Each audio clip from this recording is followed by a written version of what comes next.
El dolor de cabeza, conocido médicamente como cefalea, representa una de las afecciones más comunes en la práctica clínica y abarca un espectro extremadamente amplio de causas, desde tensiones musculares simples hasta procesos patológicos graves.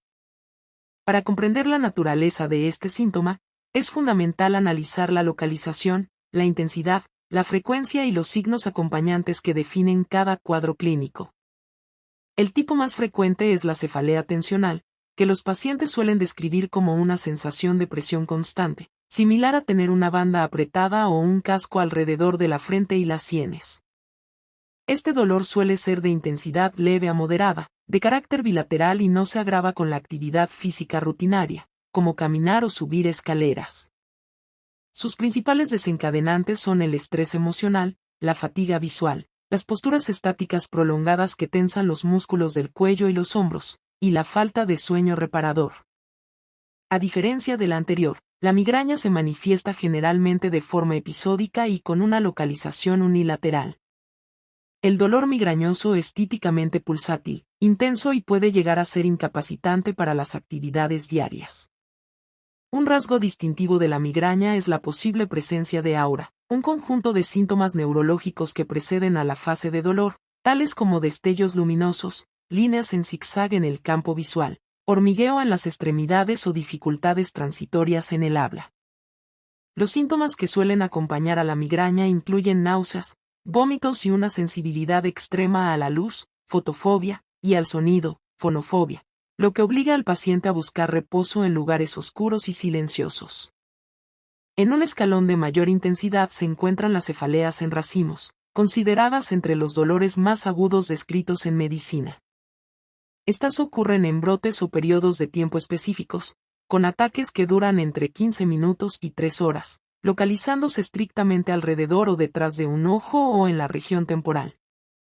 El dolor se describe como penetrante o urente. Los signos autonómicos asociados son cruciales para el diagnóstico. Enrojecimiento ocular, lagrimeo, congestión nasal en el lado afectado, caída del párpado y una marcada agitación motora, ya que el paciente, a diferencia de quien sufre migraña, no puede permanecer quieto. Por otro lado, la cefalea secundaria es aquella que surge como consecuencia de otra patología subyacente.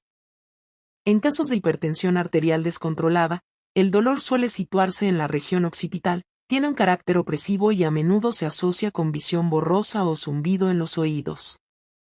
En enfermedades infecciosas, como la gripe o la meningitis, el dolor de cabeza es parte de un síndrome tóxico general.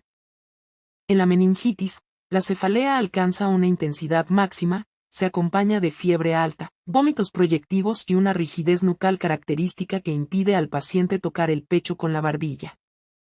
Las afecciones de la columna cervical también son una fuente común de malestar, dando lugar a la cefalea cervicogénica.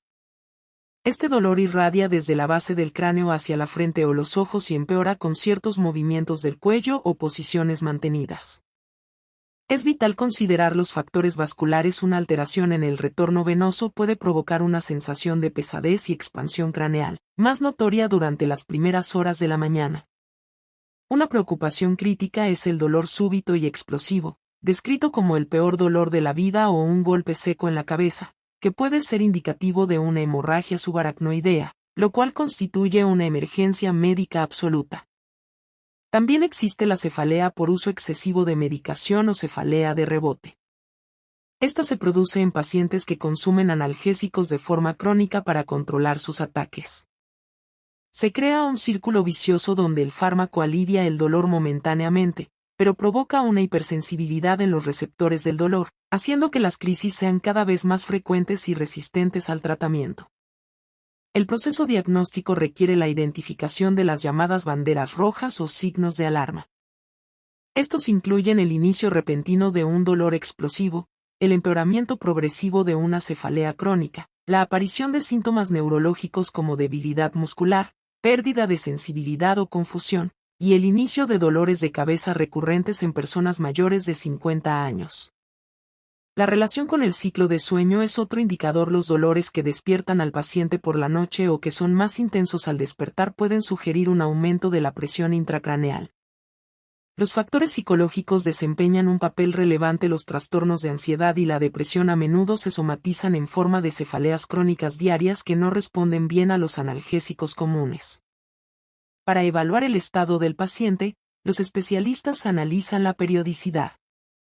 Si el dolor se presenta más de 15 días al mes durante al menos 3 meses, se clasifica como cefalea crónica.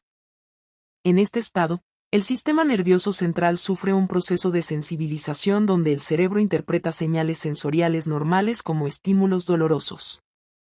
El entorno externo, como los cambios en la presión atmosférica, los olores fuertes o la ingesta de ciertos alimentos que contienen tiramina, como quesos curados, chocolate o embutidos, puede desencadenar reacciones vasculares. El equilibrio hormonal es igualmente crítico, especialmente en las mujeres, donde las fluctuaciones de estrógeno suelen correlacionarse con la aparición de crisis migrañosas. Durante la exploración física, se presta atención al estado de los vasos del fondo de ojo, la presión arterial y la musculatura pericraneal. En situaciones específicas, se recurre a estudios de imagen como la resonancia magnética o la tomografía para descartar lesiones estructurales o tumores. Sin embargo, en la mayoría de las cefaleas primarias, estas pruebas resultan normales, ya que el problema reside en una disfunción neuroquímica del sistema de procesamiento del dolor. La automedicación es un riesgo mayor, ya que puede transformar un dolor episódico en un problema crónico y difícil de tratar. El manejo integral de la cefalea no solo busca eliminar el dolor agudo, sino también prevenir nuevos episodios mediante la higiene del sueño, el manejo del estrés y, cuando es necesario, el uso de fármacos profilácticos que regulan la excitabilidad neuronal. El dolor de cabeza es una señal del organismo que exige una evaluación detallada de las circunstancias personales para identificar su etiología exacta y aplicar el tratamiento más adecuado.